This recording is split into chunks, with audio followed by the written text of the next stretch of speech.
ఆనందో బ్రహ్మ. ఆనందాన్ని బ్రహ్మతత్వంగా మన సంప్రదాయం నిర్వచించింది. మనసులోని సానుకూల భావోద్వేగాల సమ్మిళితం ఆనంద భావన. మనసు ఆనందంగా ఉంటే శరీరం ఆరోగ్యంగా ఉంటుందనేది ఉపనిషత్తు వాక్కు. మన జీవితం, మన జీవనం ఆనందాన్వేషణ కోసమే. నిరంతర చైతన్యంతో, ఆనందంతో జీవిత మకరందాన్ని ఆస్వాదించాలని మన ఆర్షధర్మం స్పష్టం చేస్తోంది. అలా ఆనందమే పరమావధిగా, ఆనందాన్ని నిరంతరం అందుకోవడమే లక్ష్యంగా ధర్మయుత జీవనాన్ని కొనసాగించాలని ఆధ్యాత్మిక చింతన మార్గం ప్రబోధించింది. నిష్క్రియాపరత్వం అన్నింటికన్నా ప్రమాదకరమైంది. దానిని వదిలి లక్ష్యాలను నిర్వర్తించాలి. జన్మను ఆనందదాయకంగా సార్థకం చేసుకోవాలి. మనిషి జీవితం చాలా స్వల్పమైనది. మనిషిగా జన్మించినందుకు ఆనందంగా, ఆహ్లాదంగా జీవనవనిలో విహరించాలని కేనోపనిషత్తు పేర్కొంది. ఆ ఉపనిషత్తు వాక్కులకు అనుగుణంగా స్వామి రామదాసు కేరళలోని కన్హంగాడ్లో ఆనందాశ్రమాన్ని ఏర్పాటు చేశారు.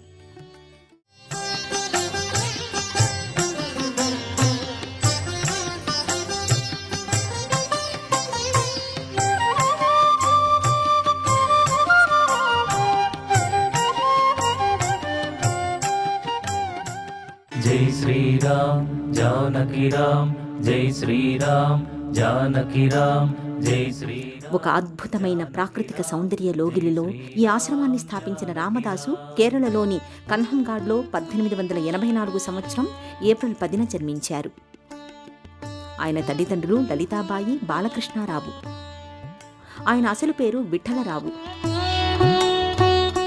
పువ్వు పుట్టగానే పరిమళిస్తుంది అన్నట్టుగా చిన్నారి విఠల్లో ఆధ్యాత్మిక భావాలు బాల్యంలోనే ఏర్పడ్డాయి. హోస్తూర్లోని ప్రభుత్వ పాఠశాలలో ప్రాథమిక పాఠశాల విద్యను, జర్మనీ మిషనరీ స్కూల్లో ఉన్నత పాఠశాల విద్యను, నాటి మద్రాసులో స్కూల్ ఆఫ్ ఆర్ట్స్లో డ్రాయింగ్ కోర్సును ఆయన అభ్యసించారు.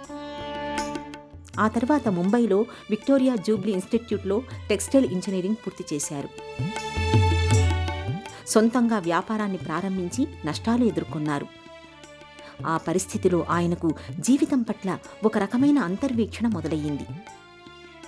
జీవితంలో ఆరాట పోరాటాలు వృధా అనే భావన కలిగింది. ఆ పరిస్థితుల్లో ఆయన తండ్రి శ్రీరామ జయ మంత్రాన్ని ఆయనకు ఉపదేశించారు. ఆ తర్వాత తమిళనాడు రాష్ట్రంలోని శ్రీరంగంలో కావేరీ తీరంలో సన్యాస దీక్షను స్వీకరించారు. రామదాసుగా సన్యాసాశ్రమ నామాన్ని స్వీకరించారు. రామేశ్వరం, మధురై, చిదంబరం, తిరువణ్ణామలై వంటి క్షేత్రాలు పర్యటించారు. అరుణాచలంలో రమణ మహర్షిని కలుసుకున్నారు. అరుణాచలంలో 21 రోజుల పాటు తపస్సు చేశారు. ఆ తర్వాత ఉత్తర భారతదేశ యాత్ర చేశారు. ఆ యాత్ర నుంచి తిరిగి వచ్చాక మంగళూరు సమీపంలోని కదిరికొండలలో పంచపాండవ గుహలో ఆధ్యాత్మిక సాధన చేశారు. అక్కడే తన ఆధ్యాత్మిక ఆత్మకథను క్వెస్ట్ ఆఫ్ గాడ్ అనే పుస్తకాన్ని రచించారు. ఆ తర్వాత in the vision of God, at the feet of God, world is God అనే పుస్తకాలను స్వామి రామదాసు రచించారు. స్వామి రామదాస్ ప్రవచించిన ఆధ్యాత్మిక ఉపన్యాసాలు సరళ సుందరంగా, సామాన్య జనాలకు ఉపయోగకరంగా ఉండేవి. జై శ్రీరామ్ జానకి రామ్, జై శ్రీరామ్ జానకి రామ్. శరీరం అనేది ఒక అద్భుతమైన ఉపకరణం. దానిని ఉపయోగించుకుని జీవన మార్గాన్ని సవ్యంగా కొనసాగించుకోవాలి అని ఆయన పేర్కొన్నారు. అన్ని ఆధ్యాత్మిక సాధన లక్ష్యం ఆనందాన్ని అందుకోవడానికే. మీ వ్యక్తిత్వాన్ని, మీ గుణగణాల్ని ప్రభావితం చేసేది మీ చింతన. కాబట్టి ఆ చింతనలను ఆనందంతో అనుసంధానం చేసుకోమని ఆయన పిలుపునిచ్చారు. అలాగే మీ దృష్టిని విస్తరించుకోండి, మీ భావాలను విశాలం చేసుకోండి. తద్వారా మీరు విశ్వమానవుడిగా తేజరిల్లుతారు అని స్వామీజీ పిలుపునిచ్చారు. అందరి పట్ల సమాదరణ చూపాలని ఆయన పేర్కొన్నారు. సానుకూల దృక్పథం, ఆనందాన్వేషణ, సహజయుతమైన సాధు గుణగణాల ద్వారా ప్రతి వ్యక్తి ఆనంద సిద్ధిని సాధించవచ్చని స్వామీజీ స్పష్టం చేశారు. సాధువులు, సన్యాసులు సమాజానికి దీపస్తంభాల్లాంటి వాళ్ళు దివ్య మార్గాన్ని చూపిస్తారు. ఆ మార్గంలో ముందుకు పయనించడం ద్వారా కాంతివంతమైన లోకాలను అందరూ దర్శించవచ్చు. వారి ప్రేరణ, వారి మార్గదర్శకత్వం జీవిత పథాన ఎంతగానో ఉపయుక్తమవుతుందని గ్రహించాలి అని స్వామి రామదాసు స్పష్టం చేశారు.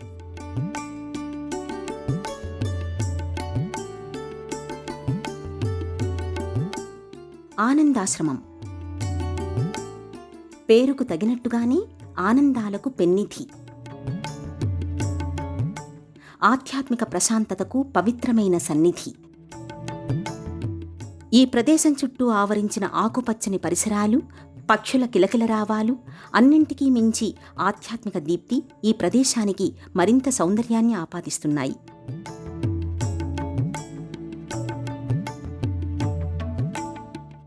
దేవస్థలిగా, దేవుడి సొంత ప్రదేశంగా, దేవభూమిగా ప్రఖ్యాతిగాంచిన కేరళ రాష్ట్రంలోని కాసర్గౌడ్ జిల్లా కన్హంగాడ్లో ఉన్న ఆనందాశ్రమం ఒక అపురూప సన్నిధానం.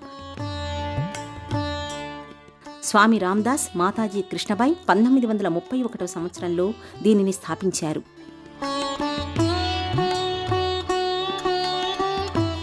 ఈ ఆశ్రమ స్థాపనకు సంబంధించి ఎంతో ఆసక్తికరమైన నేపథ్యం ఉంది.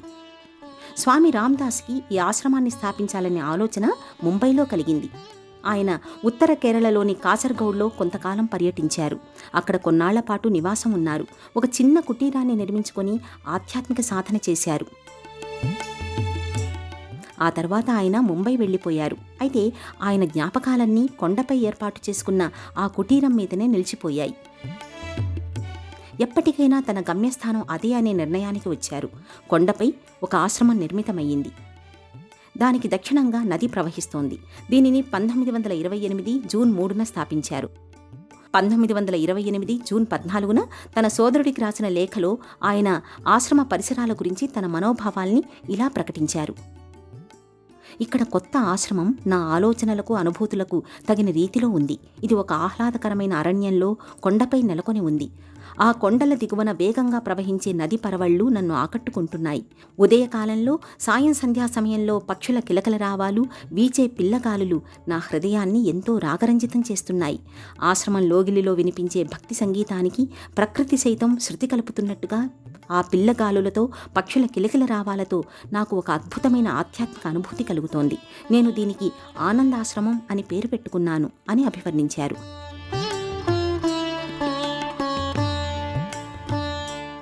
1931లో ఆశ్రమం సువిశాలమైన ప్రాంతానికి మారింది. మంజపతి కొండ సమీపంలో కొత్త ఆశ్రమం ఏర్పాటయ్యింది. దీనిని 1931 మే 15న ప్రారంభించారు. ఇప్పుడు ఆ ప్రాంతాన్ని రామ్నగర్ అని వ్యవహరిస్తున్నారు.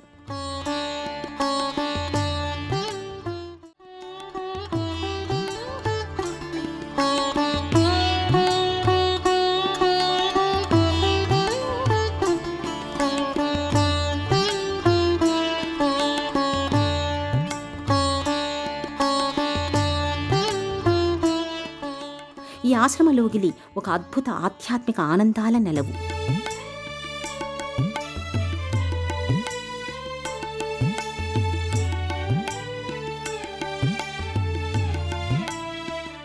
ఆశ్రమం ఆధ్వర్యంలో సందర్శకులకు నిరంతరాయంగా ఉచిత అన్నప్రసాదాన్ని అందించడం ఇక్కడ ప్రత్యేకత. అలాగే పరిమిత కాలం పాటు ఉచిత వసతి సౌకర్యాలు ఇక్కడ ఆశ్రమ సందర్శకులకు అందుబాటులో ఉన్నాయి. ఆశ్రమ ఆధ్వర్యంలో పాఠశాలలు ప్రతిభావంతంగా కొనసాగుతున్నాయి.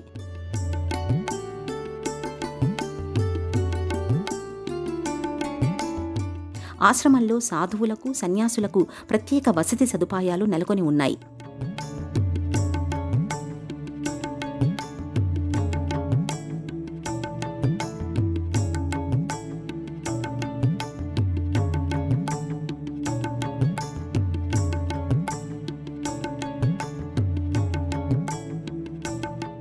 ద విజన్ అనే పేరుతో ఆశ్రమం ప్రత్యేక మాసపత్రికను నిర్వహిస్తోంది. అలాగే స్వామి రామ్దాస్ రచించిన రచనలను, ఇతర ఆధ్యాత్మిక గ్రంథాలను ఆశ్రమం ప్రచురిస్తోంది.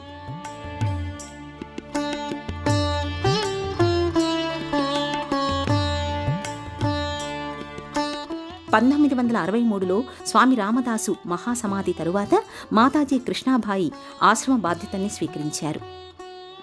మాతాజీ 1989లో శివైక్యం చెందారు. ఆ తర్వాత 1949లో ఆశ్రమంలో శిష్యుడిగా చేరి ఆపై గురుస్థానాన్ని అలంకరించిన స్వామి సచ్చిదానంద 2008 వరకు ఆశ్రమ బాధ్యతలు నిర్వహించారు. ఆయన 2008 సంవత్సరంలో పరమపదించిన తరువాత స్వామి ముక్తానంద ప్రస్తుతం ఆశ్రమ నిర్వహణ బాధ్యతల్ని స్వీకరించి గురు పరంపరను సమర్థవంతంగా కొనసాగిస్తున్నారు. vision, mission and function, we have been trying to share some thoughts on it. దృష్టి, ఆచరణ, నిర్వహణ, This harmony, ఈ సామరస్యం ప్రేమ భావనకై అందరూ పరితపిస్తారు. all embracing love. Everyone is striving toward that. Here it is అందరూ so that సమానమే అనే ఏకత్వ భావనతోనే ఇది సాధ్యం. you know, మనం ప్రతిదీ అంగీకరించగలిగే స్థాయికి చేరుకోవాలి. accept anything and ప్రతి everything ఒక్కరూ as విభిన్నం, they are without వివిధ choosing. రకాల లక్షణాలు కలిగి ఉంటారు. That stage we are trying to. If you call it, because everybody is unique. Everybody has got different characteristics. When I bite sugar cane, చెరుకుగడను కొరికితే తీయగా అనిపిస్తుంది. it is spicy. మిరపకాయను కొరికితే కారంగా అనిపిస్తుంది. Bitter gourd, it is bitter. కాకరకాయను కొరికితే I will not చేదుగా complain, ఉంటుంది. no, because I am accepting నేను ఈ the రుచులను characteristics నిందించడం of a లేదు, particular vegetable. అంగీకరిస్తున్నాను. Similarly, ఎందుకంటే అవి each ఆ and every లక్షణాలతో creature is ఉన్నాయి unique కాబట్టి. and having its own అలాగే characteristics. ప్రతి జీవి So the సృష్టి mission is to విభిన్నం. accept them as they are, ప్రతి without జీవికి choosing anything. తనకంటూ ప్రత్యేక లక్షణాలు ఉండటం సహజం. Normally, you know, మనం we వాటిని have నిందించకూడదు, three things. One is to అంగీకరించగలగాలి.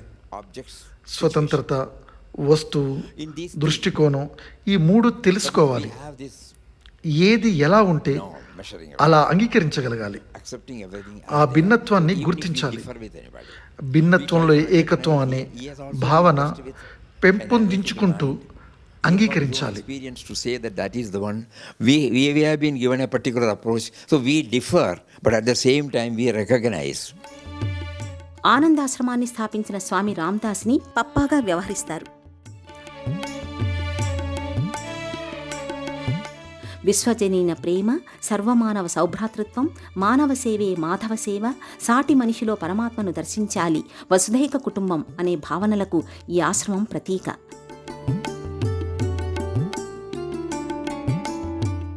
ఆశ్రమ ఆదర్శం సార్వత్రిక ప్రేమ, సర్వజన సేవ.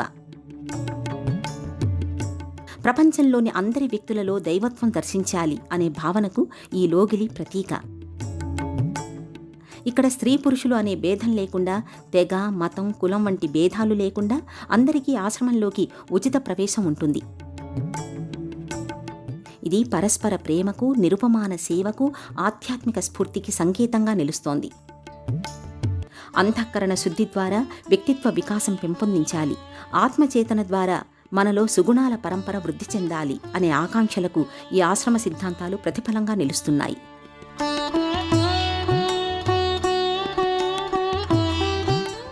ఆనందాశ్రమం నెలకొన్న ప్రాంతం ఒకప్పుడు దట్టమైన అడవి. పూర్వం ఇక్కడ సాధువులు, సన్యాసులు తపస్సు చేసుకునేవారనడానికి ఎన్నో ఆధారాలు ఉన్నాయి. ఆ వారసత్వ పరంపరకు తగినట్టుగా ఇప్పుడు ఈ ఆశ్రమంలో ఆధ్యాత్మిక అనుభూతి నిరంతరాయంగా కొనసాగుతూనే ఉంది. శ్రీరామ జయ రామ జయ జయ రామ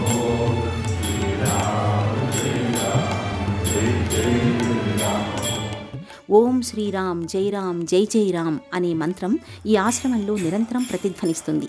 ఈ జయతారక మంత్రం చుట్టూ ఆశ్రమ ఆధ్యాత్మిక కార్యకలాపాలు కొనసాగుతుంటాయి. స్వామి రామదాసు తన జీవితకాలంలో నిరంతరం ఈ మంత్రాన్ని జపిస్తుండేవారు. ఆయనే ఈ మంత్రాన్ని భక్తులకు అనుగ్రహించారు. దీనిని ఆనందదాయక శ్రీరామ మంత్రంగా పేర్కొనేవారు. అలాగే స్వామి రామదాసు, మాతాజీ కృష్ణాబాయి, స్వామి సచ్చిదానంద సమాధి మందిరంలో శ్రీరామ జయతారక మంత్రంతో పాటుగా విష్ణు సహస్రనామ స్తోత్రం, గురుస్తుతి, హనుమాన్ చాలీసా, అలాగే అరుణాచల శివ అనే మంత్రాన్ని, ఓం నమో నారాయణాయ అనే అష్టాక్షరి మంత్రాన్ని, అక్షర రమణమాలను, నమశివాయ అనే పంచాక్షరిని, హరే రామ హరే కృష్ణ అనే భవతారక మంత్రాన్ని ఈ సన్నిధిలో భక్తులు నామజపం చేస్తారు.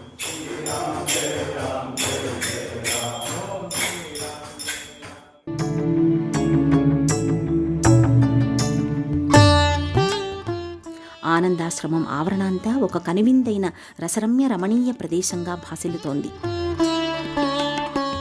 అశోక వృక్షాలతో ఈ ప్రాంతమంతా నిండి ఉంటుంది. అశోకం అంటే శోకం లేకపోవడం, అదే ఆనంద స్థితి. అందుకు సంకేతంగా ఈ ప్రాంతమంతా అశోక వృక్షాలమయంగా గోచరమవుతుంది. ఆశ్రమంలోకి ప్రవేశించగానే ఆశ్రమ సందర్శకుల వివరాలు నమోదు చేసే కార్యాలయం ఉంటుంది. ఇక్కడ భక్తులకు వసతి, భోజన సదుపాయాలకు సంబంధించిన వివరాలను సిబ్బంది నమోదు చేసుకుంటారు.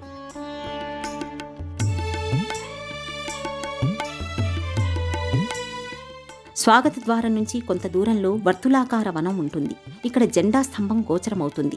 జెండాపై పవిత్ర రామనామం లిఖితమై ఉంటుంది. ఇది ఆశ్రమ ధ్వజంగా రెపరెపలాడుతుంది. వర్తులాకార తోటకు కుడివైపున సమాచార కేంద్రం ఉంటుంది. కొత్త సందర్శకులు అందరికీ ఆశ్రమం వివరాలు, ఆశ్రమానికి సంబంధించిన కార్యకలాపాల గురించి తెలియచేయడానికి ఇక్కడ ప్రత్యేకమైన దృశ్యశ్రవణ వీడియోని ప్రదర్శిస్తారు. వర్తులాకార వనానికి ఎడమవైపున పుస్తక ప్రదర్శనశాల ఉంటుంది. ఇక్కడ నుంచి సందర్శకులు ఆశ్రమం ఆధ్వర్యంలో ప్రచురితమైన పుస్తకాలను కొనుగోలు చేసుకోవచ్చు.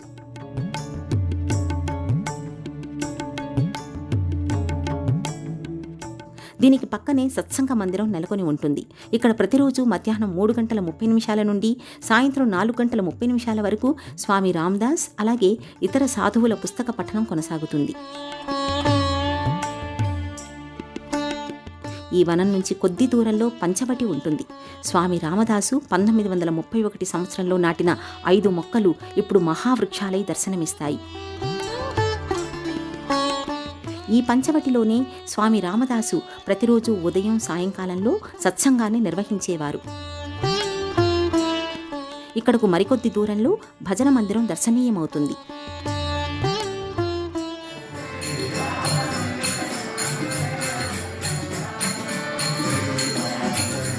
ఈ భజన మందిరంలో స్వామి రామదాసు ఆధ్వర్యంలో ఉదయం, సాయంత్రం ప్రతిరోజు భజన కార్యక్రమాలు నిర్వహించేవారు.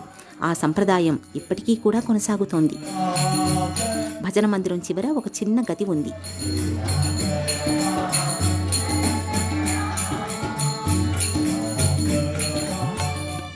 ఈ చిన్న గదిలోనే 1931 సంవత్సరంలో స్వామి రామదాసు ఆనందాశ్రమాన్ని ప్రారంభించారు. అలా సూక్ష్మస్థాయిలో ప్రారంభమైన ఆనందాశ్రమం ఇప్పుడు విరాట్ రూపాన్ని సంతరించుకుని ఆధ్యాత్మిక చైతన్యానికి ప్రతీకగా మన కళ్ల ముందు దర్శనమిస్తోంది. సార్వత్రిక ప్రేమ, విశ్వజనీన సద్భావం అనే జంట సూత్రాలకు ఈ సన్నిధే ఆధార భూమిక. ఇప్పుడు ఈ గదిని ఆనంద మందిరంగా వ్యవహరిస్తున్నారు.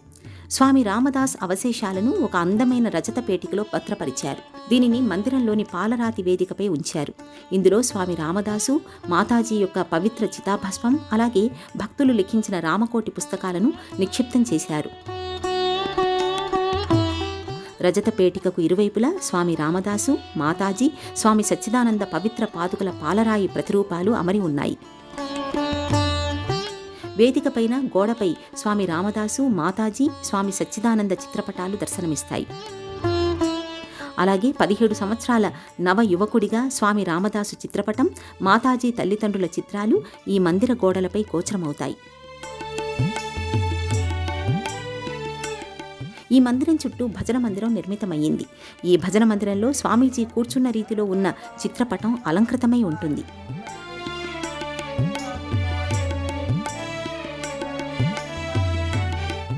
భజన మందిరంపై సర్వమతాలకు ప్రతీకలుగా నిలిచే పలువురు మహనీయుల చిత్రపటాలను కూడా తిలకించవచ్చు.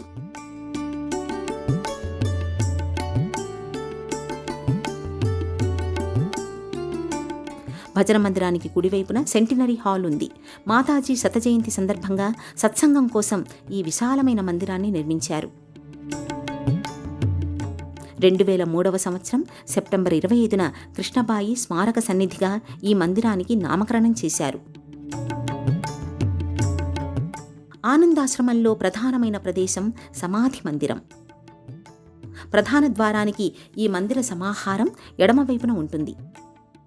4 వైపులా భారీ ద్వారాలు, 8 కిటికీలు ఉంటాయి. ఈ 4 ద్వారాలు 4 దిక్కులకు ప్రతీక. 8 కిటికీలు అష్టాంగ మార్గానికి సంకేతం. ఓం శ్రీరామ్ జైరామ్ జై జైరామ్ అని జయతారక మంత్రం కిటికీలపైన ఉన్న చెక్క పలకలపై లిఖితమై ఉంటుంది. సమాధి మందిరమంతా ధవళవర్ణ సహితంగా పాలరాతితో అలంకృతమై ఉంటుంది. మందిరం పైకప్పు వర్ణరంజితంగా శ్రీరామనామ లిఖితమై ఉంటుంది.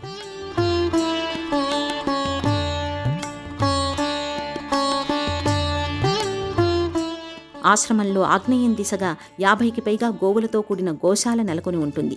ఇక్కడ ఆవుల నుంచి లభించిన పాలను ఆశ్రమ వంటశాలలో వినియోగిస్తారు.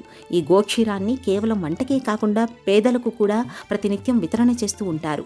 ఈ గోశాల సకల సదుపాయాలతో ఉండడం విశేషం. మీరు ఈ దేశంలో చూడని అత్యంత సంతోషకరమైన ఆవులు ఇక్కడ గోచరమవుతాయి అనే ఒక నామఫలకం ఇక్కడ ఏర్పాటు చేసి ఉంటుంది. ఆశ్రమంలో ఉన్న గ్రంథాలయం ఎంతో ప్రత్యేకతను సంతరించుకొని ఉంటుంది.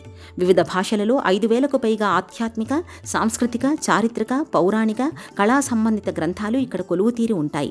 అలాగే ఓం శ్రీరామ్ జైరామ్ జై జైరామ్ అనే జైతారక మంత్రానికి సంబంధించిన రామకోటి పుస్తకాల భాండాగారం ఇక్కడ ప్రత్యేక ఆకర్షణ. 75 కోట్లకు పైగా ఈ రామనామాన్ని లిఖించిన ప్రతులు ఇక్కడ వర్ధిల్లుతున్నాయి. 1950 సంవత్సరంలో వినోబా భావే ఈ ఆశ్రమాన్ని సందర్శించి ఈ రామకోటి భాండాగారాన్ని సందర్శించి ఇది అణుబాంబుల కంటే మహాశక్తిమంతమైనది అని పేర్కొన్నారు. ఆనందాశ్రమలో బస చేసే భక్తులకు, సందర్శకులకు ఉచితంగా అల్పాహారం, మధ్యాహ్న భోజనం, అలాగే రాత్రి భోజనాన్ని అందిస్తారు. శుద్ధ శాకాహారాన్ని, అలాగే గోశాల నుంచి లభించిన పాలు, పెరుగు, నెయ్యి వంటి పదార్థాలతో తయారు చేసిన వంటకాలను ఇక్కడ వడ్డిస్తారు. ఆనంద ఆశ్రమం 66వ నెంబరు జాతీయ రహదారికి చేరువలో ఉంటుంది. అలాగే మంగళూరు కాలికెట్ రైల్వే మార్గంలో కన్హంగాడ్ రైల్వే స్టేషన్ సమీపాన నెలకొని ఉంటుంది. మంగళూరు విమానాశ్రయం నుంచి, అలాగే కన్నూరు విమానాశ్రయం నుంచి 2 గంటల్లో రోడ్డు మార్గం ద్వారా ఆశ్రమానికి చేరుకోవచ్చు. అద్భుతమైన ఈ ఆనందాశ్రమాన్ని కనులారా తిలకించి అక్కడే ఉండి మీ ఆధ్యాత్మిక సాధన చేసుకోవచ్చు. ఓం శ్రీ గురుభ్యో నమః.